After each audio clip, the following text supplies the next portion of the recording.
শীতে বেড়েছে ঠান্ডাজনিত রোগ, হাসপাতালে বাড়ছে রোগীর চাপ। এই বিষয়ে আরো বিস্তারিত জানাতে পটুয়াখালী থেকে যুক্ত হচ্ছেন সহকর্মী শিকদার জুবায়ের। জুবায়ের, হাসপাতালের পরিস্থিতি কেমন দেখছেন জানাবেন আমাদের, এবং রোগীরা কি বলছেন?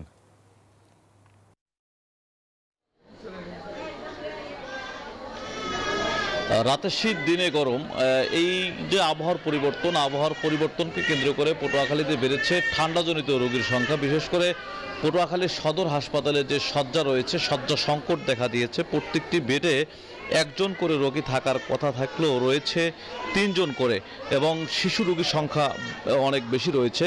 এবং রোগীদের অভিযোগ রয়েছে রাতে কোনো চিকিৎসকরা থাকেন না, মনিটরিং করা হয় না, রোগীদের মনিটরিং করা হচ্ছে না, যার কারণে রোগীরা রয়েছে হতাশার মধ্যে। শুধুমাত্র সকালে 10টায় ডাক্তার যে মনিটরিং করে, সেই মনিটরিংয়ের উপরে ভিত্তি করে পুরো 24 ঘন্টা রোগীকে হাসপাতালের বেডে সময় কাটাতে হয়।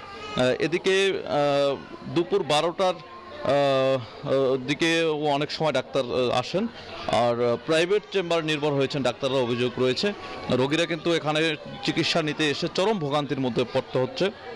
বিশেষ করে হাসপাতালের যে ওয়াশরুমগুলো রয়েছে একেবারেই ব্যবহারের অনুপযোগী হয়ে পড়েছে, যার কারণে চিকিৎসা নিতে আসা রোগীরা পড়ছেন চরম স্বাস্থ্য ঝুঁকির মধ্যে। এদিকে পটুয়াখালী জেলার অন্য যে উপজেলাগুলো রয়েছে, সেই উপজেলার স্বাস্থ্য কমপ্লেক্সগুলোতেও কিন্তু রোগীর সংখ্যা অনেকটাই বেড়েছে। বিশেষ করে পটুয়াখালীর রাঙ্গাবাড়ী